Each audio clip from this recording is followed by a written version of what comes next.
Assalamualaikum warahmatullahi wabarakatuh. Alhamdulillah wa bihi nasta'in. Asyhadu an la ilaha illallah wahdahu la syarika lah. Wa asyhadu anna Muhammadan abduhu wa rasuluh. Wa nusalli wa nusallim ala hadzal nabiyil karim sayyidil mursalin wa ala alihi wa sahbihi ajma'in. Amma ba'd. Ayyuhal mu'minun, ittaqullah. Usikum wa iyaya bitaqwallah. Faqad fazal muttaqun. Muslimin dan muslimat, mudah-mudahan dirahmati Allah Subhanahu wa ta'ala. Di dalam sebuah hadis an Abi Hurairah radhiyallahu anhu qala ba'atha Rasulullah sallallahu alaihi wasallam khailan qibala Najd faja'at birajulin min Bani Hanifah yuqalu lahu Thumamah bin Uthal sayyidu ahli al-Yamamah farabatuhu bisariyatin min sawaril masjid fakharaja ilaihi Rasulullah sallallahu alaihi wasallam faqala maza indaka ya Thumamah فقال عندي يا محمد خير إن تقتل ذا دم وإن تنعم على شاكر وإن كنت تريد المال فسل تعطى منه ما شئت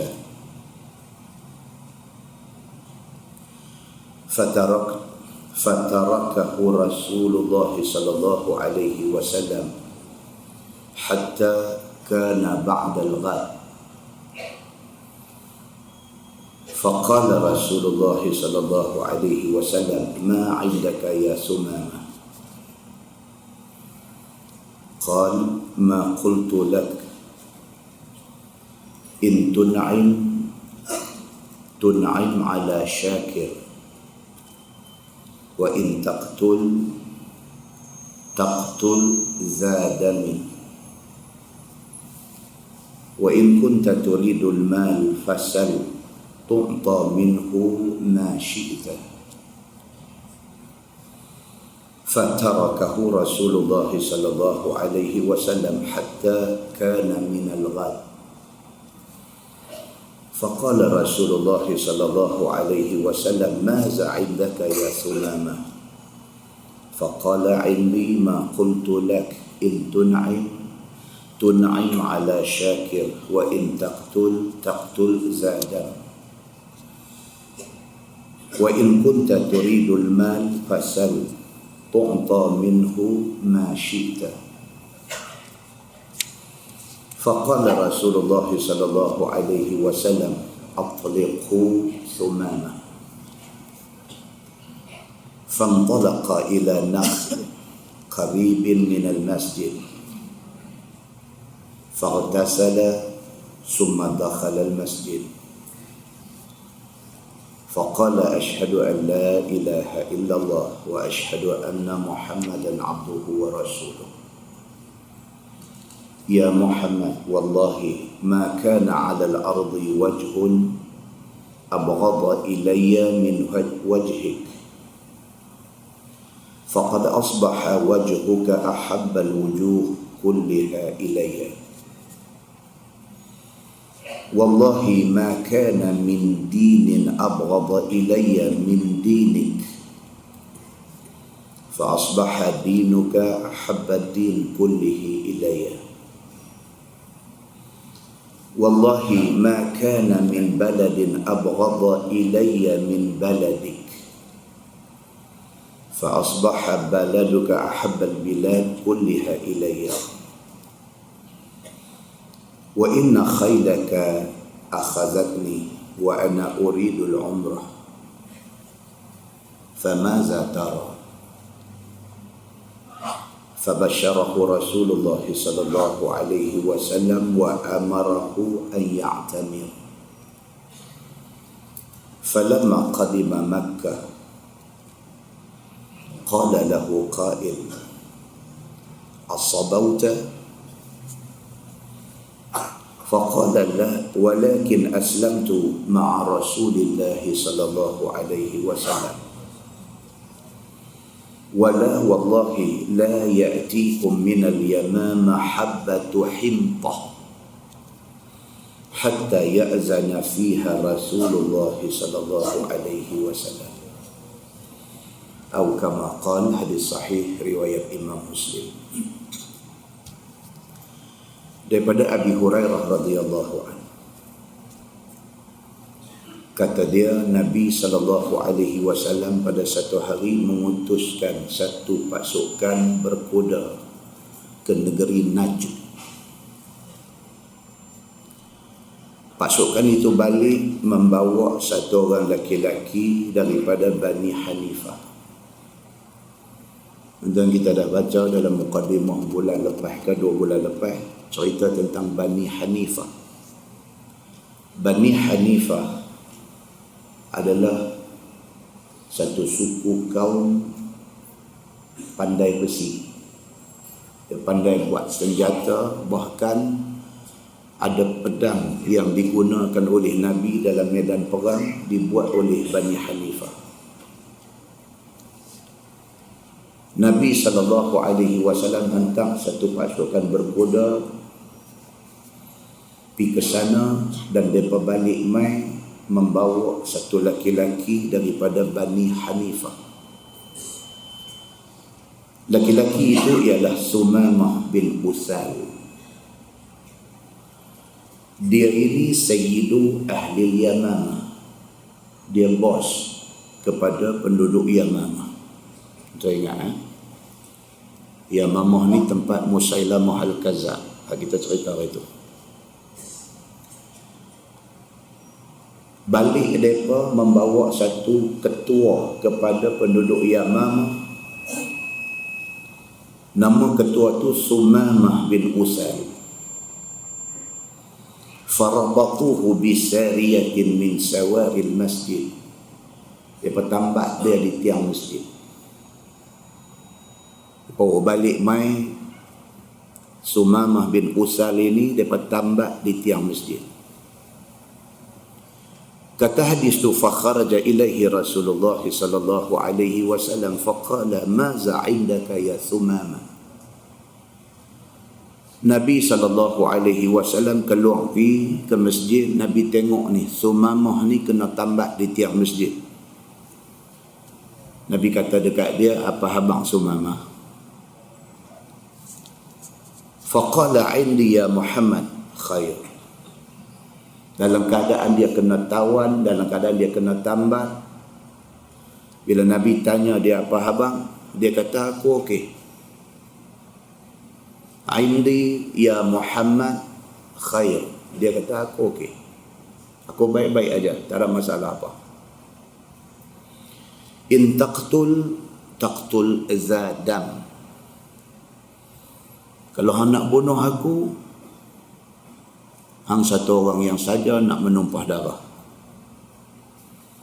Wa in tun'im ala syakir.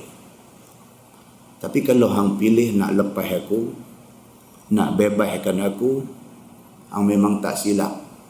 Hang lepas satu orang yang reti terima kasih. Sombong dah tuan-tuan jawab macam tu. Sombong. Macam mana pokok Sulu ni juga. Wa in kunta turidul mal fasal tu'ta minhu ma syi'ta. Dia kata dekat Nabi SAW, Sumamah ni ketua kepada geng yang duduk di Yamamah ni, dalam keadaan kena tambat, dalam keadaan kena tangkap, kena tawan. Dia kata kepada Nabi SAW, dia kata wa in kunta turidul mal, dia kata Muhammad, kalau hang nak duit, hang abang, tu'ta minhu ma syi'ta, aku bagi hang mau banyak mana. Sombong tak tuan-tuan? Sombong. Macam puak-puak Sulu juga, menceroboh negeri orang menawarkan perdamaian, tak mau, dan berjanji nak berjuang sampai titisan darah terakhir.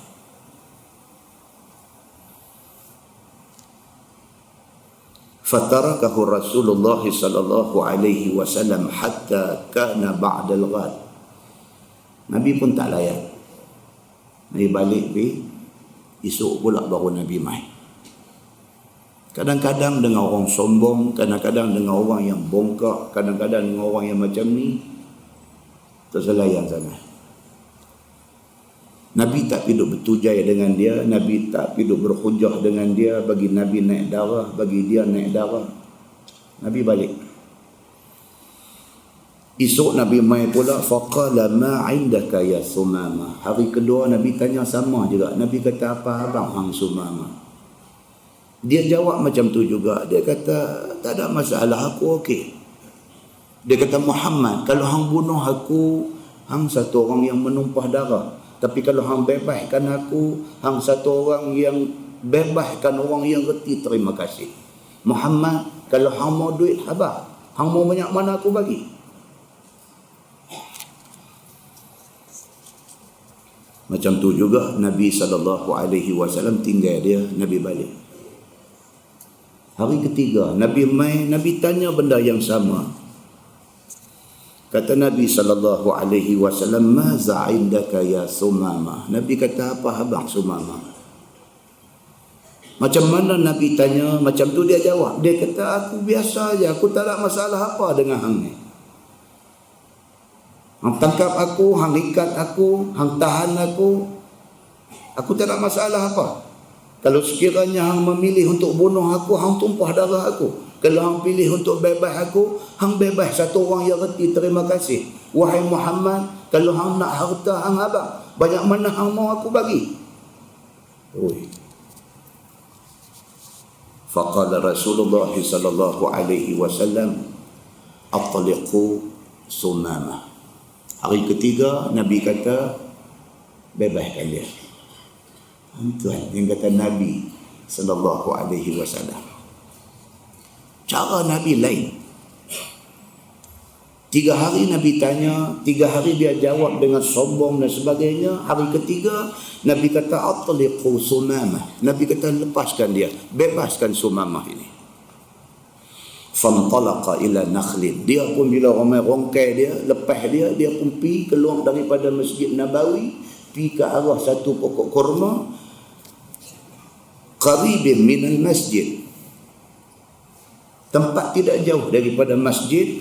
Faghtasala, dia pergi mandi di situ. Summa dakhala al-masjid. Saat dia patah balik, dia masuk dalam masjid. Faqala, kata Sumamah kepada Nabi sallallahu alaihi wasallam, asyhadu an la ilaha illallah wa asyhadu anna Muhammadan abduhu wa rasuluh.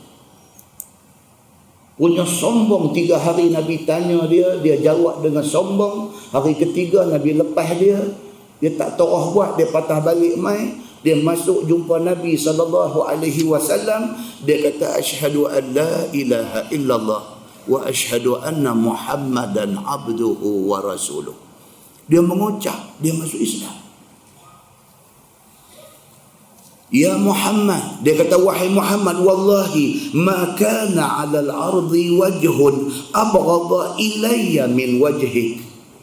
Dia kata, wahai Muhammad, demi Allah aku nak abadkan hang, selama-lama ni tidak ada muka yang lebih aku benci di atas muka bumi ini daripada muka hang. faqad asbaha wajhuka ahabbal wujuh kulliha ilayya. Tapi hari ni dia kata, hang sudah jadi satu muka yang aku cukup sayang. Tak tahu pasal apa.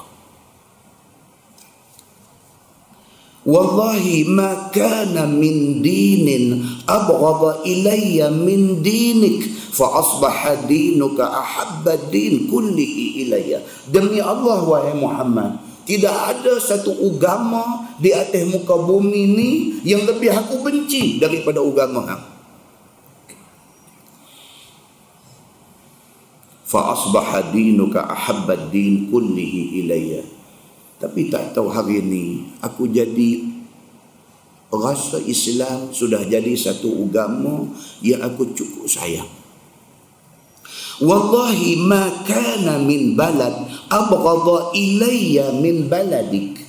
Demi Allah wahai Muhammad, tidak ada negeri yang paling aku benci, aku tidak suka main dan aku tidak suka dengar melainkan negeri Madinah ni. Fa asbaha baladuka ahabbal bilad kulliha ilayya. Tapi tak tahu hari ini Madinah sudah menjadi satu negeri yang aku suka, aku sayang. Wa inna khaylaka akhazatni wa ana uridul umrah.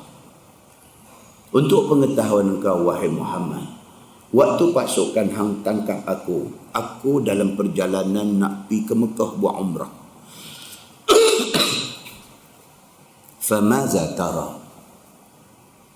Apa pendapat engkau? Dia kata, waktu hampa cukup aku, waktu hampa tangkap aku on the way nak pergi Mekah, nak buat umrah.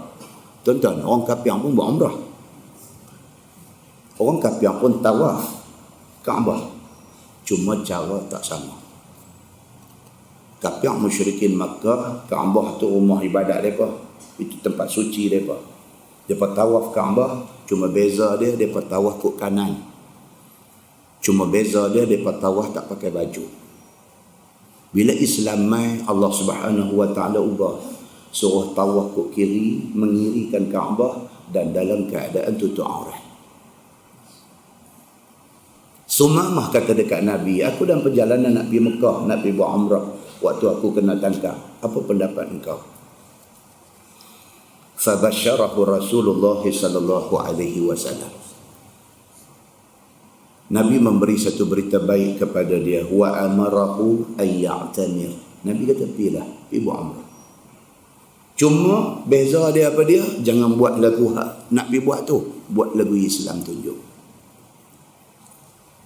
Falamma qadima Makkah, dia ni Sumamah ni dah lepas dibebaskan, selepas dia mengucap syahadah di depan Nabi sallallahu alaihi wasallam, dia pun tanya pendapat Nabi. Nabi suruh dia pergi Mekah, pergi buat umrah macam yang dia ingat nak buat, tapi buat cara Islam suruh.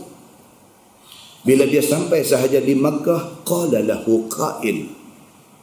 Orang kafir di Mekah ni bila tengok dia kenal pasal dia ketua kaum. Dia raisul kaum. Dia ni ketua kepada orang-orang Yamamah. Dia ada nama. Pembesar-pembesar Quraisy di Makkah kenal dia. Bila tengok Sumamah mai cara lagang masuk mai tak sopa selalu. Cara dia masuk mai ni tak sopa macam zaman dia bukan Islam. Cara pakaian dia, cara tingkah laku dia, cara ibadat dia, cara dia tawaf Kaabah dan sebagainya sudah tidak macam orang kafir buat. Faqala lahu qail. Satu orang di sana di Mekah sudah kata, as-sabauta. Sabauta dalam bahasa hadis kan dia kata anta sabi. Sabi maksudnya murtad kalau dalam bahasa kita. Tapi sabi ataupun sabauta dia maksudnya murtad, bukan murtad keluar Islam, murtad keluar agama lain. Dia panggil murtad juga. Tak macam dalam kalangan orang kafir di Islam hari ni. Mereka kalau sembang sama-sama mereka kata orang Islam ni kafir. Pasal mereka kata mereka betul kita kafir. Macam mana orang gila juga. Orang gila bila dia tengok kita ni, dia kata gila perempuan ni. Dia pergi masjid cari apa? Dia kata kita gila. Macam itulah puak-puak kafir musyrikin Makkah. Bila Sumamah main buat umrah cara lain daripada mereka, dia tanya as-sabauta. Dia kata, wahai Sumamah, hang murtad dah ke? Faqala la walakinni aslamtu ma'a Rasulillah sallallahu alaihi wasallam. Sumamah jawab cantik. Dia kata, dah, aku tak murtad. Cuma aku masuk Islam, aku ikut Muhammad sallallahu alaihi wasallam. Punggah dia berkata. Awak Muhammad ni, orang-orang hak jadi kepala kaum, orang-orang hak jadi rojokkan orang-orang yang menjadi pedoman dan ikutan orang ramai, orang-orang yang macam ni duk lembut lutut duk ikut Muhammad ni. Tak suka depa ni. Sumamah kata, aku tidak murtad, cumanya aku masuk Islam, aku ikut Muhammad sallallahu alaihi wasallam. Terus dia kata, la wallah la ya'tikum minal yamamah habbatu hintah hatta ya'zana fiha Rasulullah sallallahu alaihi wasallam. Kata Sumamah, dia kata, demi Allah, lepas daripada hari ini, sebab Yamamah ini kawasan subang, kawasan tanam-tanaman. Sumamah kata, wallahi, lepas pada hari ini sebiji gandum pun tak akan sampai ke Mekah ni daripada Yamamah, melainkan kalau sekiranya diizinkan oleh Muhammad sallallahu alaihi wasallam. Oh tuan-tuan, yang ni yang kata transformasi, kan? Nabi sallallahu alaihi wasallam ni dia transform satu orang daripada kepala jahat kepada ketua dalam kebaikan. Muslimin dan muslimat yang dirahmati Allah sekalian, hadis ni nak beritahu dekat kita apa dia? Dakwah Nabi sallallahu alaihi wasallam hebat sekali. Nabi ni dakwah dia panggil dakwah secara lisanul hal. Tak gaduh cakap banyak. Peribadi Nabi tu orang kalah. Dia main di masjid, tengok Sumamah kena tambat, dia tanya, apa khabar? Dia ni jawab dengan angkuh, dengan sombong, dengan apa? Dia tak jawab balik. Dia pergi. Esok dia main, dia tanya, apa khabar? Dia ni duk jawab dengan angin tinggi lagi, dengan angkuh, dengan sombong, dengan tanya, hang mau apa Muhammad? Kalau hang mau duit abang, banyak mana aku bagi? Nabi tak jawab apa, Nabi balik. Dakwah Nabi dengan cara tu lemah musuh ni. Demikian yang dikatakan kekuatan dakwah Islam ni, di situ kuat dia. Bukan dengan kuat menjerit, bukan pasal suara saya tak apa dah. Tapi dakwah ni sebenarnya bukan dengan kuat menjerit, bukan dengan kuat maki orang, bukan. Dakwah ni ialah dengan akhlak yang ditunjukkan. Di dalam sebuah hadis riwayat daripada Jubair bin Mut'im radhiyallahu anhu, kata dia, anna Nabi sallallahu alaihi wasallam qala fi usara Badr, law kana al-Mut'im bin Adi hayyan summa kallamani fi haula'i natna la taraktuhum lah, atau kama qala, hadis sahih riwayat Al-Bukhari. Daripada Jubair bin Mut'im. Tuan-tuan, Jubair bin Mut'im ni pun bukan kata tak ada cerita pasal dia ni. Saat lagi kita cerita bapak dia, cerita pasal Mut'im. Ni cerita pasal Jubair ni dulu. Dia ni pernah bertunang dengan Aisyah, isteri Nabi. Itu dia. Yang kata Jubair bin Mut'im, dia ni bapak dia Mut'im bin Adi, pernah pergi rumah Sayyidina Abu Bakar As-Siddiq masa Abu Bakar belum masuk Islam. Pergi rumah Sayyidina Abu Bakar As-Siddiq, pergi meminang Aisyah untuk Jubair. Abu Bakar terima.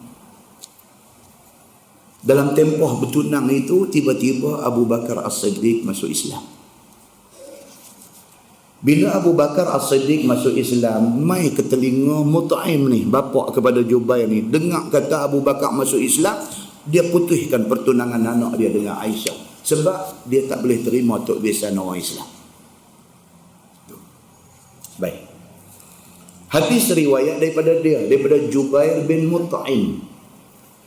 Dia kata anna Nabi sallallahu alaihi wasallam qala fi usara Badrin. Bila habis perang Badar, ada tawanan perang Badar. Nabi SAW pergi berdiri di depan tawanan perang Badar ini. Nabi kata, "Lau kana al-Mut'im ibnu Adi hayyan, summa kallamani fi ha'ula'in natna, la taraktuhum lahu." Nabi SAW kata, kalaulah sekiranya Al-Mut'im bin Adi ni masih hidup dan dia mai jumpa aku, minta suruh aku bebaskan ni kaki-kaki busuk yang menjadi tawanan perang Badar ini. An-natna ni maksudnya busuk bangkai. Nabi kata kepada orang tawanan yang ditawan dalam perang Badar ni, Nabi guna perkataan tu, busuk bangkai. Nabi kata kat mereka. Tentu kena ingat perang Badar, perang pertama dalam Islam. Dalam keadaan orang Islam dah 300 orang je, lawan dengan mereka 1000 orang dengan serba kelengkapan yang ada.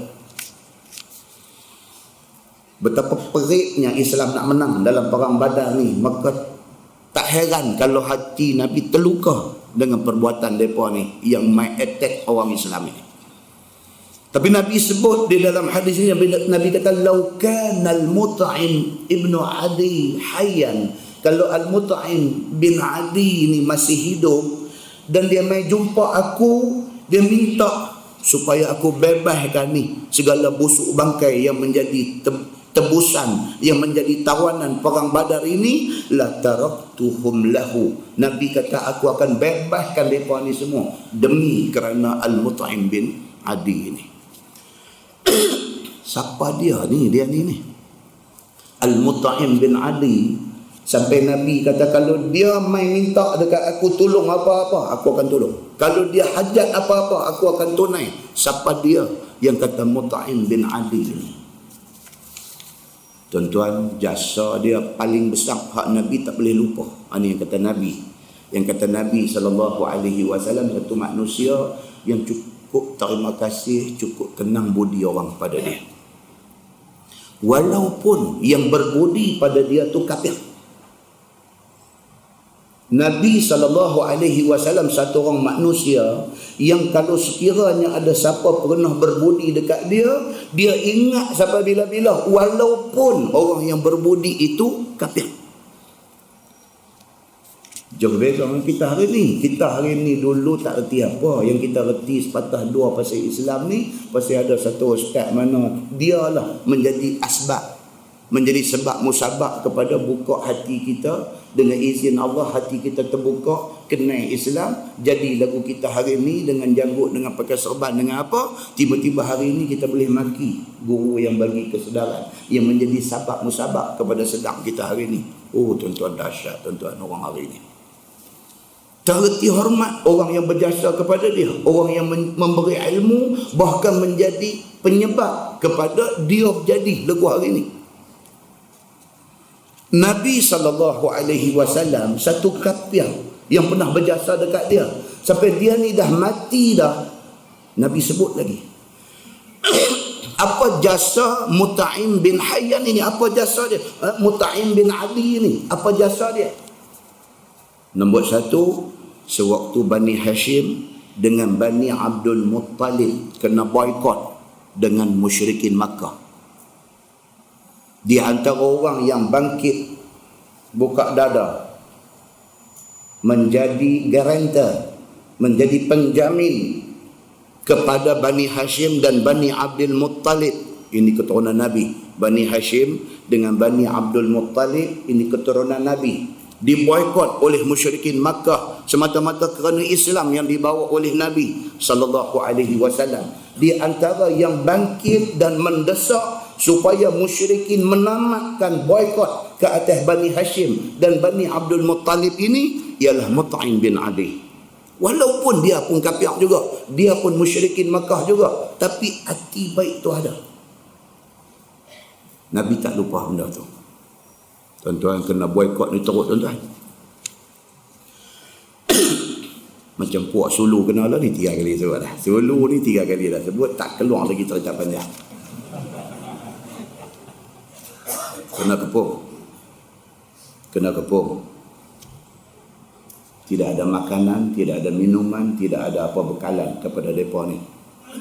Pasukan keselamatan sudah kepung. Tadi kerajaan Filipin melalui Menteri Luar dia menghubungi Menteri Luar Malaysia, minta supaya kalau sekiranya ada Filipin perempuan ataupun anak-anak dalam kawasan itu, tolong bagi mereka keluar secara aman. Okey, pihak Malaysia kata tak ada masalah. Malaysia sampai hari ni pun, sampai saat ni pun masih lagi menunggu kod-kod mereka nak surrender. Kalau mereka surrender, tidak ada tumpah darah. Pasal apa? Pasal Malaysia melihat mereka saudara Islam. Mereka salah. Mereka menceroboh masuk negara yang berdaulat. Mereka salah. Tetapi masih ada pertimbangan. Mereka Islam, kita Islam. Tapi jawapan daripada pihak mereka tidak akan surrender. Bahkan mereka akan mempertahankan tempat mereka duduk ni sehingga titisan darah terakhir. Sumamah sungguh mereka ni. Tuan-tuan, konflik ini sangat complicated. 10 orang boleh memberi 10 pendapat tentang isu ni. Hanya Allah yang mengetahui apa pokok masalah sebenarnya. Pun begitu, setakat ni apa yang dibuat oleh pihak Malaysia tidak salah. Menawarkan perdamaian sampai ke tahap rakyat sendiri marah. Tapi tidak disambut perdamaian itu. Muslimin dan muslimat yang dirahmati Allah sekalian. Apa yang berlaku kepada Ali, kepada Mut'im bin Adi? Dia bangkit, dia bersuara di dalam kalangan dia. Dia minta supaya boykot ke atas Bani Hashim dan ke atas Bani Abdul Muttalib ini dihentikan. Dia kata, walaupun kita tak suka mereka, walau apa pun, jangan buat benda ni. Dia kata, Nabi tak lupa jasa tu. Yang kedua, jasa Mut'im bin Adi ini ialah sewaktu Nabi menghadapi tahun yang disebut sebagai Amul Huzni. Tahun Nabi cukup sedih. Isteri yang paling dia sayang, paling banyak membantu dia, yang menjadi dahan tempat dia berpaut, Sayyidatina Khadijah binti Khuwailid meninggal. Nabi hilang dahan tempat berpaut.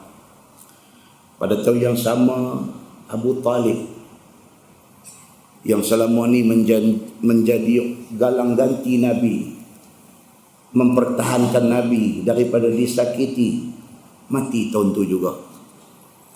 Allah perintahkan Nabi pergi ke Taif, kerana Taif ni satu tempat yang cuacanya elok, suasananya elok. Sampai hari ni pun Allah suruh Nabi pergi ke Taif. Nabi pun pergi. Bila sampai sana, Nabi berdakwah, ajak penduduk Taif terima Islam. Dia berbalas dengan ketua batu. Nabi bertambah sedih. Nabi tidak disambut dengan baik di Taif. Bila dah jadi macam tu, Nabi nak keluar daripada Taif, nak balik ke Mekah. Pembesar kafir musyrikin Mekah tak pergi masuk dah. Bagi mereka, bila Nabi keluar daripada Mekah pergi ke Taif, jadi lega lah. Mereka kata Muhammad keluar ni cantik dah. Tak mau dengar kata Muhammad balik semula ke Mekah. Tapi malangnya apabila Nabi pergi ke Taif, orang sambut dia dengan ketul batu dan sebagainya.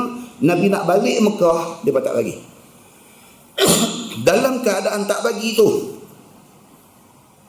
bangkit Mut'im bin Adi ini lagi sekali. Nabi hantar satu orang utusan dia menyusup masuk ke Mekah, pergi jumpa Mut'im bin Adi, bagi tahu kata tolong, Nabi nak masuk, minta tolong, walhal dia kafir. Tapi Nabi kenal dia sebagai satu kafir yang ada hati. Mut'im bin Adi bila utusan Nabi mai habaq dekat dia rasa dia dihormati oleh Nabi. Dia bangkit, dia pakai baju perang dia. Jasa yang Nabi tak boleh lupa. Dia bangkit, dia pakai baju perang dia, dengan pedang dia, dengan anak pinak dia, dengan keluarga dia. Dia keluar berdiri di sisi Kaabah, dia beritahu, dia kata aku menjadi penjamin kepada Muhammad nak masuk sekali lagi. Pada masa tu umur dia 80 tahun, bukan orang muda. Dia bangkit berdiri, dia kata aku menjadi penjamin kepada Muhammad, dia akan masuk sekali lagi. Semua orang terkejut, ni apa yang jadi dia ni? Pasal dia orang besar mereka. Dan dia letak orang dia di pintu sepadan. Nabi masuk irin, orang dia irin masuk. Nabi sampai, Nabi terus pergi tawaf Kaabah. Dia dengan anak-anak dia berdiri tunggu dengan pakaian tentera dan dengan senjata. Dia make sure Nabi tawaf tak ada siapa kacau. Abu Sufyan masa tu tak masuk Islam lagi, lompat mai dekat dia. Abu Sufyan kata, wahai Mut'im, apa sudah jadi dengan kamu? Kamu ikut Muhammad ke? Dia jawab apa? Dia kata, dah, aku tidak masuk Islam, aku tidak ikut Muhammad, tetapi aku pelindung dia. Dia kata. Nabi SAW bila ingat benda ni, Nabi tak boleh lupa dia. Bila hari berlaku perang Badar, dia sudah mati 7 bulan. Mut'im bin Adi, masa perang Badar jadi, dia dah mati 7 bulan dah. Bila tawanan perang duk ada depan, Nabi sebut, Nabi kata, kalau sekiranya Al-Mut'im bin Adi masih hidup dan dia mai jumpa aku, dia minta aku bebas mereka ni, aku akan bebaskan mereka kerana dia. Nabi satu orang manusia yang cukup berterima kasih pada orang yang berjasa kepada dia. Hadis itu hadis sahih riwayat Al-Bukhari. Muslimin dan muslimat yang dirahmati Allah sekalian. Itulah hebatnya yang kata Nabi kita, Nabi Muhammad sallallahu alaihi wasallam. Mudah-mudahan kita dapat iktibar daripada mukaddimah itu insya-Allah. Kita menggunakan Bahrul Mazi jilid 16. Suara makin duk slow, kalau habis awal tak bagus.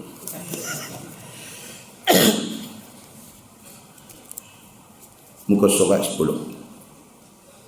Bab zahabat an-nubuwah wa baqiyat al-mubasyirat. Bab yang menyatakan hadis yang membicarakan hilang jadi nabi, yakni hilang wahyu dan tinggal al-mubasyirat ataupun penyukaan hati. Tajuk yang kita nak tengok malam ni, dia nak cerita kata nabi tak ada dah, nabi dah wafat. Bermakna wahyu tak turun dah. Hak ada itulah hak Quran tu saja. Tidak ada wahyu baru akan turun. Tetapi yang masih kekal ialah al-mubasyirat. Al-mubasyirat makna dia apa? Berita gembira. Yang nak dirujuk oleh tajuk ni ialah apa? Mimpi orang-orang yang beriman menjelang akhir zaman. Kita dah baca bulan lepas dan bulan sebelumnya, mimpi orang-orang yang beriman menjelang akhir zaman hampir menjadi kebenaran.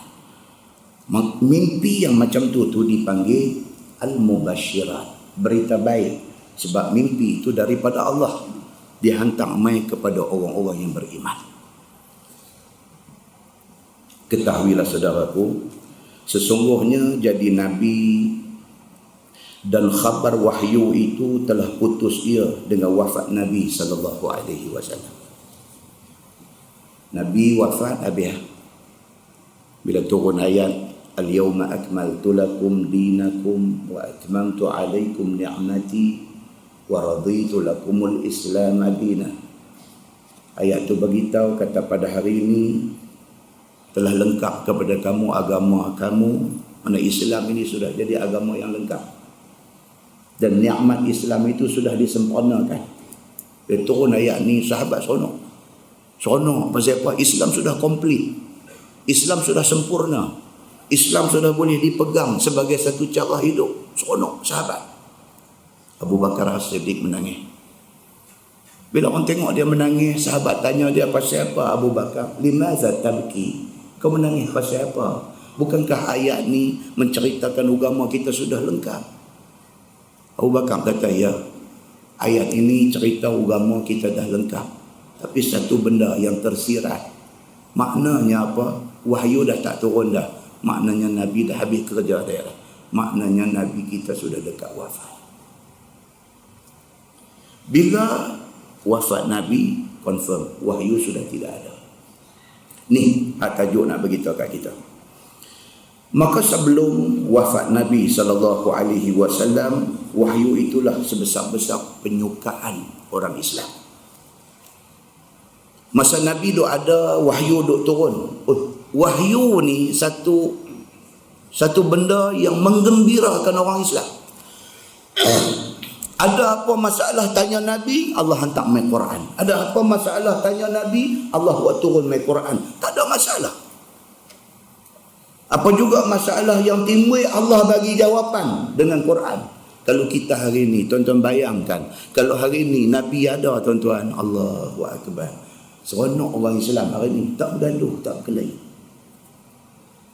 Tak bergaduh, tak berkelahi. Nabi tak ada, jadi lagu jadi hari ni. Masjid ni panggil 3 orang ustaz main mengajar, 3 orang ustaz 3 jalan duk bawa. Makmum ramai dengar dia pening kepala. Semalam ustaz tu kata lagu ni malam ni awak, dia ni kata lagu ni aku yang ni, aku tak main mengaji. Dia ni gitu. Tuan-tuan pernah jumpa keadaan ni? Oh, pernah sangat-sangat. 3 ustaz main mengajar, 3 macam penerangan tentang satu benda. Benda yang sama tapi terang tak serupa. Contoh, tadi kami nak main tadi nak cerita, sahabat dia cerita tanya. Dia kata, ustaz, yang kata sujud syukur dengan sujud tilawah ni betul-betul pun mana? Very simple punya soalan, tapi betul-betul jadi kuman dalam kepala. Saya kata awaknya dah lah pening kepala dengar macam-macam. Saya kata lagu ni lah. Kita cerita dalam mazhab Syafi'i dulu. Dalam mazhab Syafi'i saja pun 2-3 pendapat. Satu pendapat yang dinukilkan oleh Dr. Wahbah Az-Zuhaili. Dia ni alim, profesor dalam usul fiqh. Dia buat kitab, anak-anak kita pergi mengaji di Al-Azhar ke, mengaji di Insaniyah ke, mesti kitab dia Al-Ashbah wan Nazair. Satu orang hebat, Dr.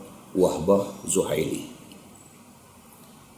Dia kata sujud syukur itu kalau mengikut mazhab Syafi'i, dia kata mula dengan takbiratul ihram. Lepas tu nak sujud pun sebut Allahu Akbar. Bangkit daripada sujud pun sebut Allahu Akbar. Kemudian bagi salam. Satu. Itu dalam mazhab Syafi'i. Ada juga pendapat dalam mazhab Syafi'i kata tidak ada takbiratul ihram. Cuma sujud saja. Masa nak sujud tu sebut Allahu Akbar sujud, bangkit daripada sujud Allahu Akbar, lepas tu bagi salam. Pendapat dalam mazhab Syafi'i juga. Ada juga pendapat dalam mazhab Syafi'i dia kata apa? Allahu Akbar masa sujud saja, bangkit daripada sujud ke Allahu Akbar, tak payah pun bagi salam. 3 pendapat tu ada. Imam Ahmad bin Hanbal pula dia kata apa? Dia kata sujud syukur dan sebagainya ini bukan sembahyang. Dia kata maka tidak perlu kepada takbiratul ihram, kepada bagi salam, pasal dia bukan sembahyang. Dia kata cuma ada ayat sembahyang tutup aurat dan menghadap kiblat, sudah. Dia mai pula pendapat yang contemporary hari ini, ulama Saudi, Syekh Utsaimin, dia lagilah longgak. Dia kata apa? Sujud syukur, sujud apa ni? Ya sembahyang tak ada pun tak apa. Dia kata tak ada masalah apa, kerana dia bukan sembahyang. Dia kata kita dapat satu nikmat sujud syukur, keras. Itu pendapat. Kita dengar. Kita nak buat lagu, nak buat lah. Dalam hadis tak ada cerita detail pun. Dalam hadis tak ada cerita kata Nabi takbiratul ihram, tak ada. Cuma ulama memberi pendapat begitu. Tapi cara ustaz abang ni cengeng. Ni ustaz ni yang kata ustaz ni, cara abang tu cengeng.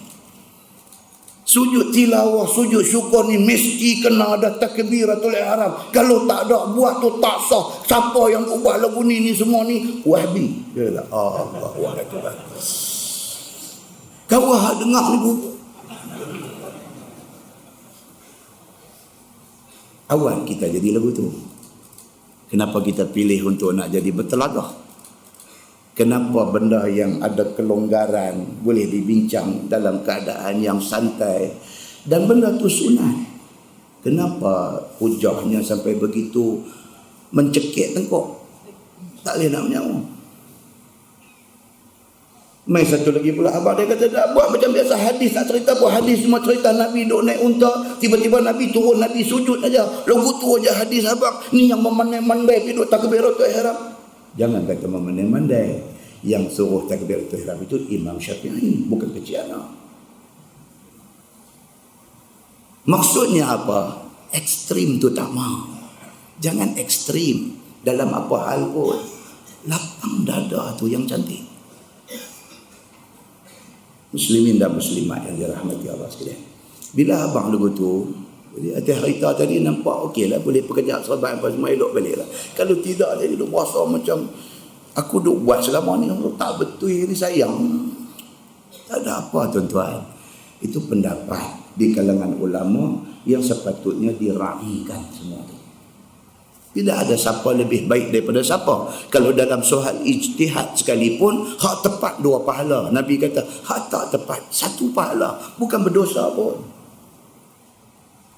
Kenapa kita tidak membawa fiqh kita dalam rupa yang macam tu? Muslimin dan muslimat yang dirahmati Allah sekalian.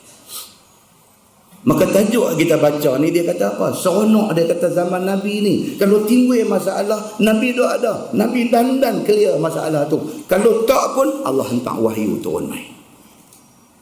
Jadi maknanya zaman Nabi tidak ada masalah. Muslimin dan muslimat yang dirahmati Allah sekalian. Cuba kita tengok contoh. Kalau kita nak bawa contoh.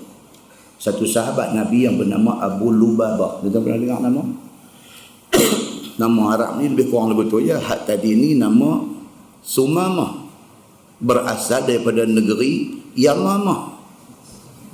Dia mai pula yang ni satu sahabat nama Abu Lubabah. Dia pening betul lah. Esok kita pergi pejabat, kawan tanya semalam Ustaz Samsuri mai cerita apa? Dia duk cerita pasal ni lah, pasal apa nama Abu Lubabah ni, dia ni kena tambat di masjid, dia keliru. Tapi betul ke Abu Lubabah kena tabat masjid? Betul, memang betul. Tapi dia pergi pasang cerita tu, cerita hak tadi ni. Dia bawa main cerita tentang Sumamah. Abu Lubabah pun kena tambat masjid juga. Tapi bukan dia ditambat sebagai musuh, dia suruh orang tambat dia. Baik, kita tengok cerita dia. Abu Lubabah nama dia. Dia ni nama betul dia Mubashir bin Abdul Munzir, tapi dikenali dengan nama Abu Lubabah. Satu orang Ansar, sahabat Nabi. Tapi dia disenangi oleh Yahudi Madinah. Dia orang Ansar, sahabat Nabi, orang Islam, tapi Yahudi Madinah suka dengan dia. Pasal dia satu orang yang mudah berkira bicara. Bahkan kalau mereka ada apa masalah dengan Nabi SAW dan sebagainya, Yahudi Madinah, terutamanya Bani Quraizah, mereka akan pergi cari dia, minta dia jadi middleman, jadi orang tengah tolong cakap ke Nabi. Masalah timbul apa dia? Di dalam perang Khandaq. Tuan-tuan, perang Khandaq ni perang apa? Perang korek parit. Kan hari ni kalau kita pergi Mekah, pergi Madinah, waktu di Madinah kita ziarah, di antara tempat kita ziarah Masjid 7. Dah pernah dengar? Masjid 7. Masjid 7 tu bukan masjid. Masjid 7 biji masjid tu ialah pos tentera semasa perang Khandaq. Nabi letak satu pos, satu orang tunggu. Pos-pos itu pos tentera, dipanggil Masjid 7. Di kaki bukit tu batu tajam. Sampai hari ni kalau tuan-tuan pergi tengok batu tajam. Tapi kita tak ada tengok pasal baik tak berhenti tu. Dia lalu aja mutawih abang. Tuan-tuan tengok balik kanan. Ini Masjid 7 dia kata. Baik, di sinilah dulu berlaku perang Khandaq. Baik duk jalan. Tak habis cerita lain pula. Tuan-tuan tengok balik kiri pula. Habis dah Masjid 7 tu. Kalau boleh berhenti saat di kaki bukit tu, tengok yang kata batu tajam di kaki bukit itu. Nabi pilih bukit itu dibuat pos tentera, mengambil kira batu tajam tu supaya musuh payah nak mendekati tentera Islam yang berkubu di sana. Bila berlaku perang Khandaq, idea Salman Al-Farisi suruh korek parit. Bila musuh mai dengan harapan musuh jatuh dalam parit yang digali itu. Di pihak Madinah, Nabi sudah buat MOU, understanding, persepahaman di antara Nabi orang Islam dengan Yahudi yang ada 3 suku di situ. Bukan Yahudi 3 suku, ada 3 puak Yahudi. Bani Quraizah, Bani Nadir dan juga Bani Qainuqa. Ada situ. Dia pesan dengan Nabi, okey, kita akan bekerja sama. Kita akan buat tahalluf siasi. Kita sign. Maknanya apa? Kami tetap Yahudi, tidak masuk Islam. Tetapi kalau ada musuh nak serang Madinah, nak serang Islam, kami akan sama-sama dengan orang Islam mempertahankan Madinah. Itu perjanjian dia. Bila jadi perang Khandaq, Bani Quraizah Yahudi belot. Mereka pergi jadi musuh dalam selimut. Mereka atur nak memudahkan musuh serang Nabi. Bila benda ni akhirnya terbongkar, Nabi hantar pasukan pergi kepung kawasan Bani Quraizah seperti mana geng Sulu kena kepung. Malam ni dia nak pergi kot tu juga. Nabi bawa pasukan tentera kepung Bani Quraizah ni, Yahudi Bani Quraizah ini. Mereka dikepung dan mereka tersekat segala bantuan, hubungan, makan minum dan sebagainya. Ini dibuat oleh Nabi SAW terhadap Bani Quraizah yang belot ini. Bila mereka kena kepung dan mereka dah duduk dalam keadaan dah tak boleh tahan dan sebagainya, akhirnya ketua Bani Quraizah nama dia Ka'ab,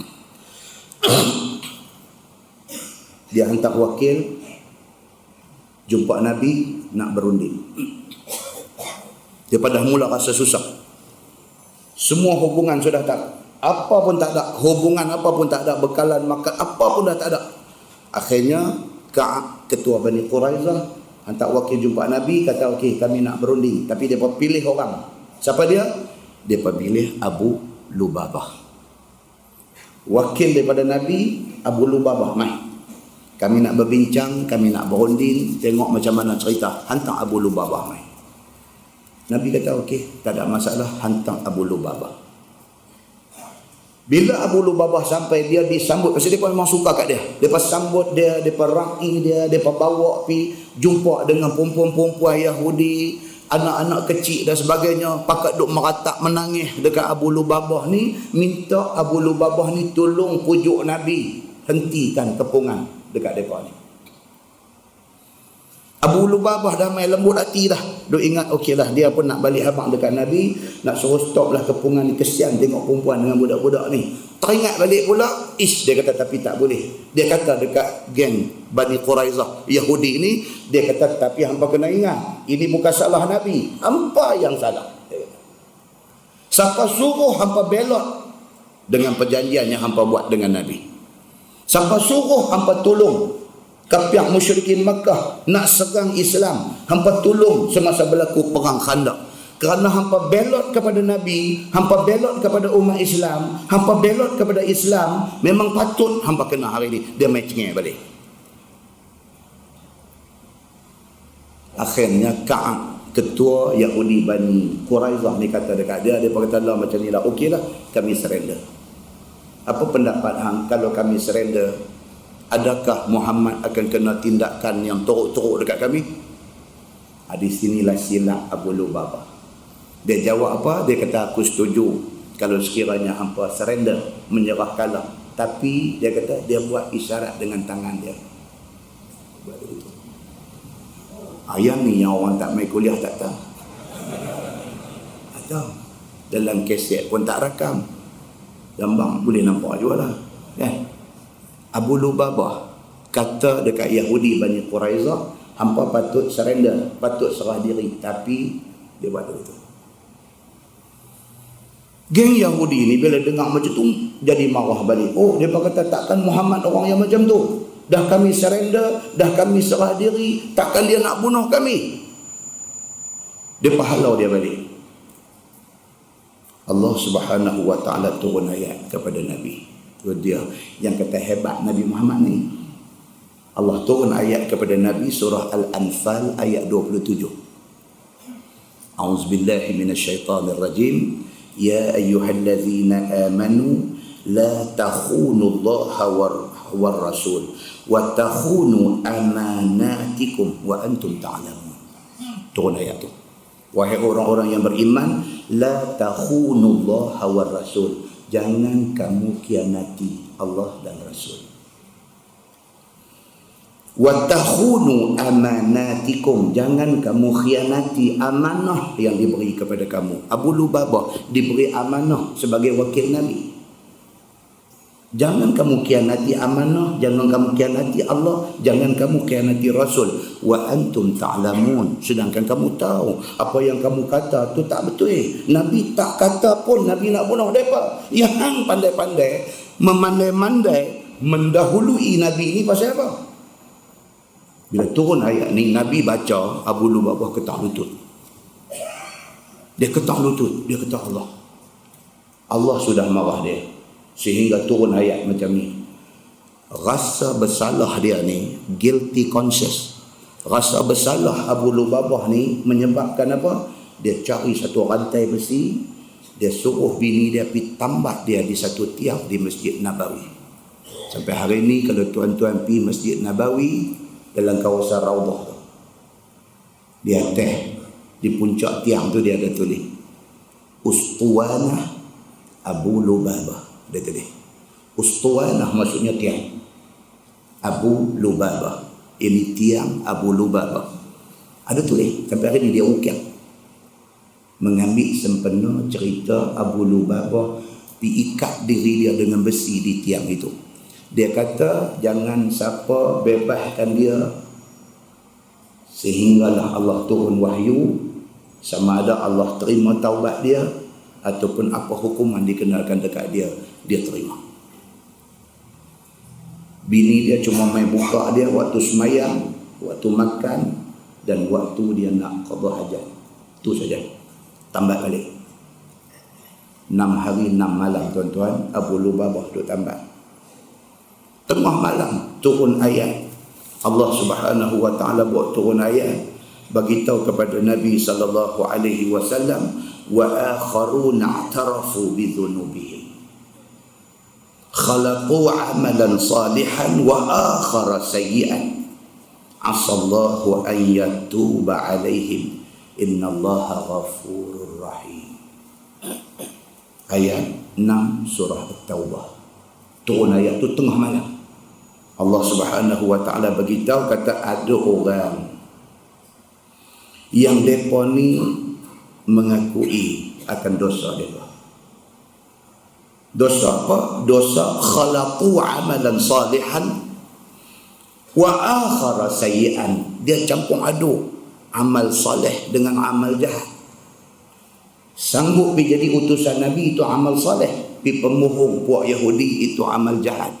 Kerana dia campur aduk baik dengan tak baik ni, dia berdosa. Tapi bagus dia ni pasal apa? Dia mengiktiraf, dia mengakui dosa dia sampai pergi tambah diri dia di tiang masjid. Asallahu an yatuba alaihim. Mudah-mudahan Allah ampun dosa orang yang macam ni. Innallaha ghafurur rahim. Turun ayat tu tengah malam. Nabi terima ayat tu. Nabi hantar orang pergi rumah isteri dia, bagi tahu suruh pergi rongkai Abu Lubabah. Allah Subhanahu wa ta'ala sudah turun ayat lepas dia daripada kesalahan dia. Bini dengan lenangan air mata lari pergi di masjid, pergi nak rongkai dia daripada ikatan besi di tiang masjid ni. Dia tak mau. Dia kata ni pasal apa? Nabi suruh, pasal ayat sudah turun, engkau dibersihkan daripada dosa, Allah terima taubat kau. Dia kata jangan bebaskan aku nak Nabi mai buka aku. Ini cerita Abu Lubabah, hadis dia panjang. Esok pagi Nabi pergi nak sembahyang subuh, tengok tak rongkai lagi. Nabi kata aku abang dah suruh rongkai semalam. Dia kata tak ya Rasulullah, aku mau tuan yang rongkai ikatan ini. Muslimin dan muslimat yang dirahmati Allah sekalian, dia nak beritahu dekat kita apa? Wahyu bila turun mai menggembirakan orang. Benda tu tak ada lah ni, zaman Nabi aja jadi. Tuan-tuan ingat hadis tentang fitnatul ifki, cerita tentang isteri yang Nabi cukup sayang, Aisyah radhiyallahu anha, dituduh bermuka dengan satu sahabat yang bernama Safwan. Balik daripada perang dengan Bani Mustalik, sampai tengah jalan Aisyah hilang kalung, pergi duk cari rombongan jalan. Dia main-main balik, orang tak ada dah tinggal dia. Yang pasukan jalan Nabi pun tak tahu, duk ingat dia duk ada di atas tu, unta punya rumah kecil tu. Rupanya tak ada orang atas tu. Dan Nabi SAW buat kerja ada sistem. Nabi jalan belakang, ada pula satu pasukan ikut belakang. Tengok kok ada barang tertinggal ke, keciciran ke apa ke, mereka ni yang tikutip. Dan Safwan buat kerja ni. Bila Safwan sampai bukan barang, orang yang tertinggal. Aisyah. Safwan pun tanya, Aisyah pun bagi tahu, kalung aku jatuh masa aku pergi qada hajat, aku pergi duk cari, depa sudah jalan tinggal aku tak tahu nak pergi mana, aku menangis. Safwan kata tak apa ya ummal mukminin, naik kenderaan. Safwan tarik. Bila sampai di pintu kota Madinah, nampak ke Abdullah bin Ubay bin Salul, ketua munafik. Bila dia tengok Safwan duk tarik di atas tu Aisyah, petik jari dia. Cantik, dia kata bola tanggung. Bola tanggung. Dan dia spread, dia sebarkan cerita di kalangan penduduk Madinah. Dia kata orang macam ni hampa nak ikut Muhammad, bini sendiri pun tak boleh jaga, hidup merendah dengan orang lain. Masyarakat bukan Melayu Alustang saja tuan-tuan. Nama kata masyarakat manusia ni, cerita macam ni dengar dan jik mata mengantuk celek. Hang dengar mana? Ni bukan soal dengar, ini soal nampak. Satu laki-laki muda dengan satu perempuan muda berjalan di padang pasir yang tak ada siapa-siapa. Kamu boleh fikir apa mereka nanti buat. Dia kata, dia lepas haji namoto cantik. Dia lepas haji namoto, dia lepas bawang goreng, biji janggut lagi dia bawa ke atas. Madinah sudah bergoncang dengan cerita itu. Ini dia panggil fitnatul ifki. Satu fitnah besar yang kena bukan calang-calang orang. Nabi SAW yang kena fitnah itu. Yang hadis tu cerita kata apa? Nabi SAW jadi tawang hati. Nabi jadi tawang hati dengan Aisyah ni. Bukan tak percaya, tapi tak syok. Bila orang buat cerita ni, dia jadi tak syok. Bukan Nabi tak percaya isteri dia, bukan Nabi meragui isteri dia, tapi kecerita ni everywhere. Di masjid orang cerita, keluar pergi di pasar orang cerita, di jalanan orang cerita, di mana-mana orang cerita tentang rumah tangga Nabi SAW. Nabi terkesan dengan cerita itu. Nabi jadi tawang. Bila balik ke rumah, Aisyah cuba untuk nak bagi seronok Nabi. Nabi tak boleh nak seronok, hati tawang. Tuan-tuan, hadis tu betul-betul. Tuan-tuan balik lagi saja buka Sahih Bukhari ada, Sahih Muslim ada, baca hadis tu. Hadis tu menyentuh tentang kehidupan. Siapa Apapun, kalau duduk tempat Nabi, tiba-tiba orang main buat cerita macam yang Nabi kena, bercalak tuan-tuan, bercalak. Sampai Aisyah kata dekat Nabi, dia kata, ya Rasulullah, kalau dah begini keadaan kita, hantar saya balik rumah bapa saya, rumah Abu Bakar As-Siddiq. Tuan-tuan, Abu Bakar As-Siddiq dengan isteri dia lebih sedih lagi pasal yang diceritakan itu anak mereka. Sedih. Allah Ta'ala yang mengetahui sedihnya Abu Bakar ni sampai tak keluar suara di mulut ni, menanggung air daripada cerita yang berpunca daripada satu munafik yang berniat jahat. Bila dia kata, ya Rasulullah, kalau macam ni hantar aku balik rumah pak aku. Nabi pula kata apa? Siap barang aku hantar. Allah dia. Dia duk ingat bila dia kata lagu tu, Nabi kata, jangan aku melawak saja ke apa ke. Tak, Nabi kata siap barang aku hantar. Allah dia kata. Macam bini kita hari ni lah. Dia kata, abang dia kata malam ni orang tak larat, tunggulah nak masuk. Laki kata apa? Dia kata malam ni tak boleh, orang baru dapat gaji, kedai orang ramai. Biar abang kata abang tak larat lah malam ni. Dia kata, dengar harapan laki dia kata, jomlah kita pergi mana-mana kan. Dah, lelaki kata, ni orang baru dapat gaji, tak ada kedai semua penuh. Kau ayah nanti masak juga, buat nasi goreng. Buat nasi goreng lepas telur mata rebah atas tu. Tapi ayah macam sakit gigi. Lelaki buat tak faham. Aisyah abang dekat Nabi, ya Rasulullah. Nabi kata siap beg, aku hantar balik. Allah, balik.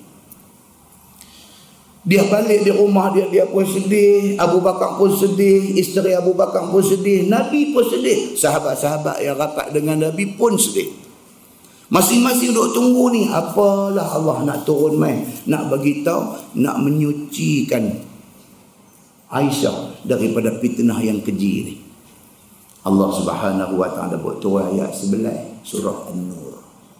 Turun, innal ladzina ja'u bil ifki usbatun minkum bal huwa khairul lakum likulli imri'in minhum maktasaba minal ithmi wallazi tawalla kibrahu minhu lahu azabun azim. Bila turun ayat tu, Nabi ni macam yang terjun turun dalam dada, lega. Bukan dia tak percaya isteri dia, tapi dia memerlukan satu jaminan daripada Allah supaya senang dia nak bagi tahu kepada orang benda ni. Turun ayat, Allah kata, innal ladzina ja'u bil ifki, sesungguhnya orang-orang yang bawa cerita bohong. Usbatun minkum, Tuhan kata mereka perkara lain, mereka daripada kalangan kamu juga. Tuhan kata. Abdullah bin Ubay bin Salul ni Islam tak tuan-tuan? Mengaku Islam. Yang bawa cerita ni, yang menjadi pencetus kepada cerita ni siapa dia? Usbatun minkum. Tuhan kata kalangan apa juga? Kalangan orang Islam juga. Bukan Yahudi, bukan kafir musyrikin Makkah. Orang yang mengaku Islam. Dia yang buat cerita ni. Bal huwa khairul lakum. Tuhan kata, tapi jangan ingat tak bagus. Ada bagusnya bila berlaku macam ni. Ada bagusnya, ada hikmah di sebalik apa kejadian pun. Likulli imri'in minhum maktasaba minal ismi. Tuhan kata tiap orang yang terlibat di dalam menyebarkan cerita fitnah ini ada panggu dosa mereka. Tuhan kata. Ini ayat cerita pasal fitnah ke atas Aisyah. Demikian hal sampai kita hari ini. Kalau tersebar satu cerita pelik, jangan cepat-cepat menjadi penyambung cerita. Pasal apa? Quran sudah kata, likulli imri'in minhum maktasaba minal ithmi.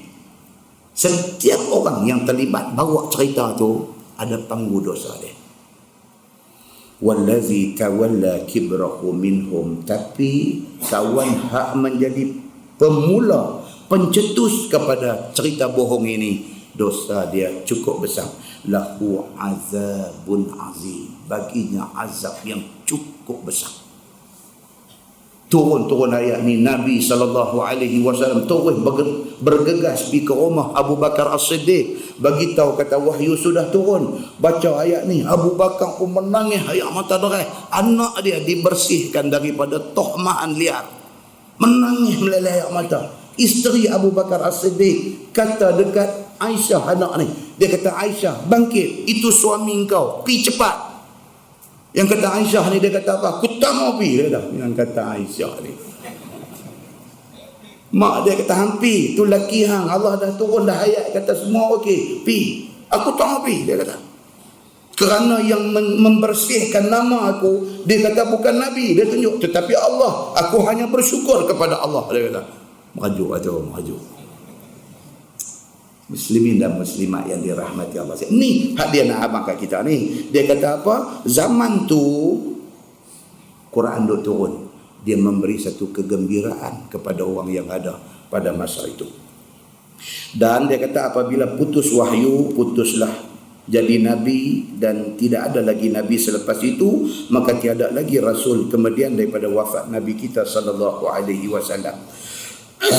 Itulah yang dikhabarkan oleh Nabi sallallahu alaihi wasallam kepada segala sahabatnya, seperti tersebut dalam hadis yang dikeluarkan oleh Imam At-Tirmizi. Kata dia, an Anas ibn Malik radhiyallahu anhu qala Rasulullah sallallahu alaihi wasallam, inna ar-risalah wan nubuwah qad inqata'at fala rasula ba'di wala nabi. Itu hadis dia. Diriwayatkan daripada satu sahabat Nabi sallallahu alaihi wasallam, nama dia Anas bin Malik radhiyallahu anhu. Kata dia sabda Nabi sallallahu alaihi wasallam bahwasanya jadi rasul dan jadi nabi itu telah putus ia dengan wafat aku. Nabi kata bila aku wafat, jangan siapa mengaku jadi nabi dah. Tidak ada nabi selepas aku. Maka tiada lagi Rasulullah dan tiada lagi seorang pun yang Tuhan jadikan Nabi kemudian daripada wafat aku itu. Mainlah ayah Pin ke, ayah Long ke, ayah Ngah ke, duk mengaku kata dia Nabi. No, tidak ada Nabi selepas Nabi Muhammad sallallahu alaihi wasallam. Maka siapa mendakwa dirinya jadi Nabi ataupun menjadi Rasulullah kemudian daripada wafatku itu, maka dakwah itu batal jua. Nabi kata itu cuma tak boleh pakai. Di Pulau Pinang seorang Nabi juga dia pun mati dah dia. Aduh pergi ikut ni bukan pergi naik motor, pergi naik BMW X5, pergi naik Mercedes, pergi naik kereta-kereta mewah, pergi ikut dia. Cuma dia terima wahyu dalam bahasa Melayu. Jadi geng hak ikut dia tanya, pasal apa wahyu turun dalam bahasa Melayu? Dia jawab pasal kita orang Melayu. Dia pun kata, oh betul juga, ikut lagi. Dia kata wahyu yang turun ke Nabi Muhammad itu, Quran itu bahasa Arab, kerana Nabi Muhammad itu Arab, bangsa Nabi juga Arab. Maka Allah turunkan wahyu kepada Nabi Muhammad bahasa Arab. Sedangkan saya, dia kata saya ni Melayu. Dan tuan-tuan hak main ni pun Melayu. Maka wahyu turun Melayu. Dia tahu kita tanya lah betul tadi. Betul ke? Betul kat dia juga. Mati dah dia pun. Masa Jakim main daripada Kuala Lumpur nak pergi serbu tempat dia, saya duduk mengajar di sekolah SMK Ahli Irsyad masa tu. Dia pun main di sekolah saya dulu. Sahabat-sahabat pegawai Jakim ni main jumpa, duduk sembang dulu. Daripada dapat dah kitab, dia ada kitab pula, duduk mengajar, ada kitab tuan-tuan. Bawa main tunjuk kitab, buka tengok. Allah itu adalah zat, zat itu bukan sifat, bukan lagu tu punya kitab. Itu tu wahyu yang turun tu, cerita lagu tu. Tak apa punya musibah depa ni, orang boleh ikut macam ni punya benda tu. Apa nak buat tuan-tuan? Akhir zaman. Ni hadis yang duk baca ni bukan satu, bukan dua, berapa banyak hadis ni nak abang kata tidak ada Nabi selepas Nabi Muhammad. sallallahu alaihi wasallam. Dan soal tidak ada nabi selepas Nabi Muhammad, ini soal yang sangat basic, satu soal yang sangat fundamental, satu benda yang sangat asas, satu benda yang pitanya budak taski, pitanya budak pasti, pitanya budak yang tadi kau Islam ni mereka pun henti kata Nabi Muhammad tu penghabis dah. Tok Wan mereka tak reti. Oh tuan-tuan, wal-iazubillah. Baik, maka jaga-jaga. Dia kata jika ada kemudian daripada hayat Nabi sallallahu alaihi wasallam satu orang yang mendakwa Nabi, maka jangan dengar dakwaannya, kerana dakwaannya itu semata-mata bohong. Dia kata. Baik, masalah Nabi kemudian daripada Muhammad sallallahu alaihi wasallam tidak ada lagi dengan dalil hadis yang dikeluarkan itu. Bermula Nabi Allah Isa alaihi salam turun di akhir zaman esok, bukannya jadi Nabi. Yang ni kena faham.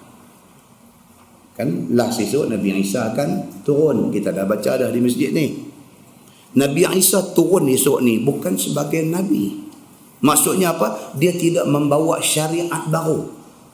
Nabi Allah Isa alaihi salam turun esok ni kerana nak complete tugas dia.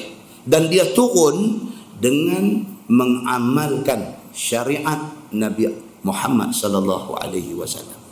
Dia tidak buka balik Injil dia ada. Nabi Isa turun esok ni dia ikut Quran. Baik, ni dia nak beritahu. Dia kata turun Nabi Isa bukan menjadi Nabi, dan bukannya ia, yakni Isa itu turun untuk nak membatalkan syariat Nabi Muhammad sallallahu alaihi wasallam yang ada berjalan sekarang ini. Bahkan turun Nabi Isa sebagai khalifah Rasulullah sallallahu alaihi wasallam seperti mana Abu Bakar, Umar, Osman dan Ali. Nabi Isa mai esok sebagai khalifah. Khalifah ni makna apa? Pengganti. Turun dia esok ni sebagai pengganti Nabi sallallahu alaihi wasallam, pengganti Nabi Muhammad sallallahu alaihi wasallam. Maknanya Nabi Muhammad semasa hayat dia nak orang ikut Quran. Nabi Isa turun esok ni dia akan seru orang masa tu ikut Quran. Begitu. Menjadi pengganti ia kepada Nabi sallallahu alaihi wasallam semata-mata. Sungguh jua ada setengah hukum Nabi Muhammad itu yang berubah pada masa turun Isa itu, tetapinya semuanya itu berdasarkan kepada nas daripada Nabi Muhammad sallallahu alaihi wasallam juga.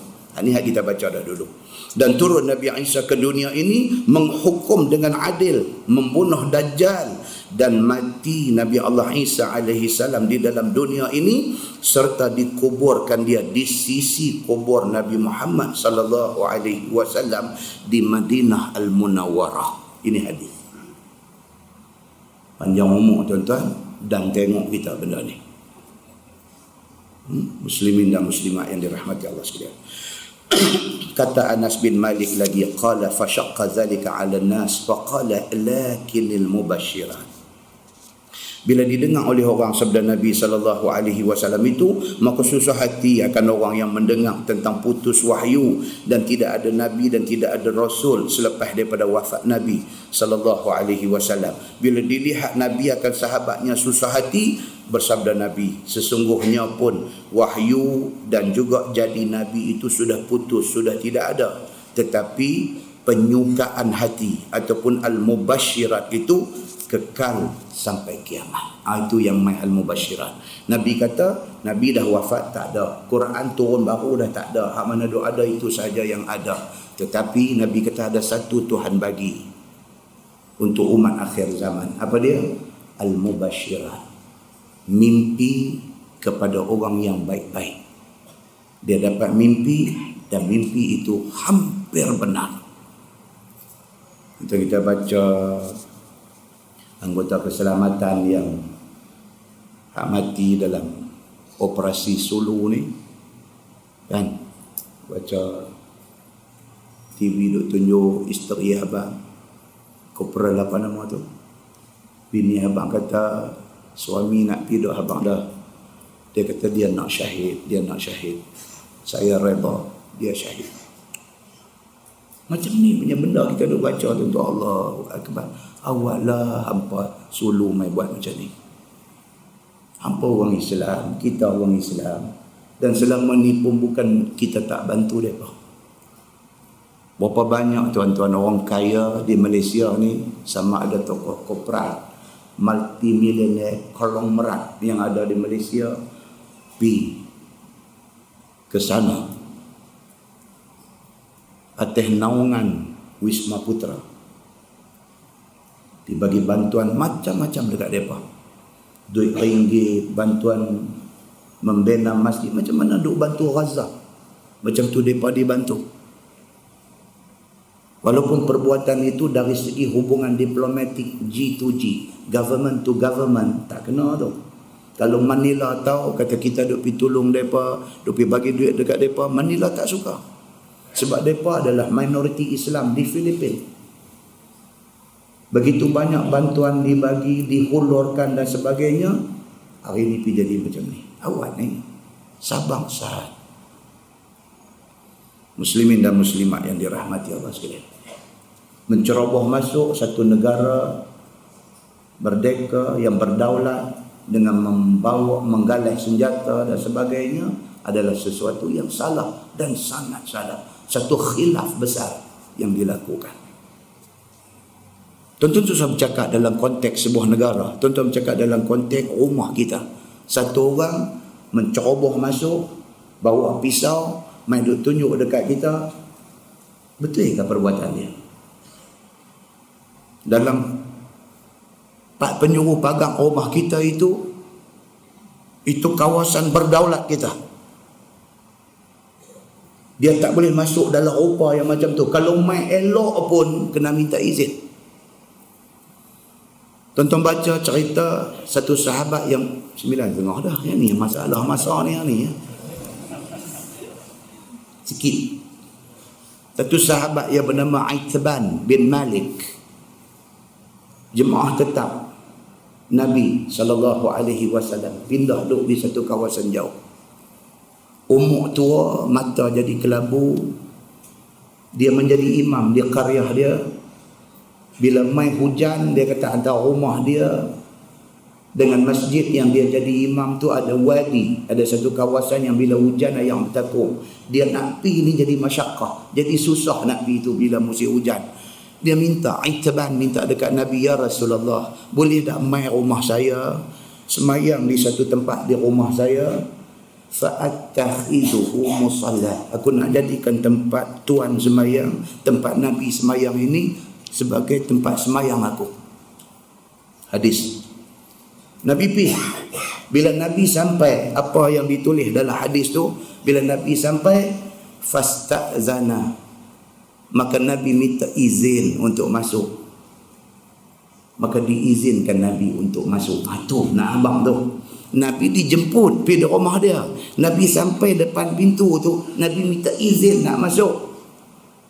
Maka diizinkan Nabi masuk. Baru Nabi masuk. Sebelum duduk Nabi kata, fi ayyi mawdi', ni di tempat mana ni kamu nak suruh aku semayang, kamu nak jadikan musalla ni. Dia tunjuk pada satu nahiyah, pada satu penjuru di rumah dia.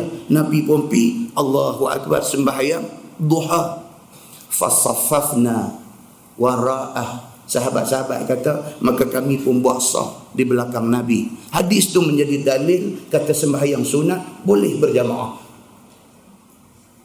Yang saya nak highlightnya apa dia, Nabi pergi rumah dia, sampai di pintu rumah, Nabi minta izin nak masuk. Kalau rumah dia yang kecil itu, rumah Aitban bin Malik yang kecil itu, nak masuk kena minta izin. Izin baru Nabi masuk. Tuan-tuan, ini negara kita.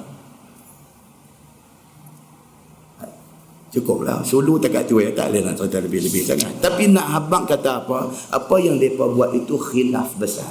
Satu silap besar. Muslimin dan muslimat yang dirahmati Allah sekalian. Kemudian di bawah tu dia kata putus wahyu dan tidak ada Nabi.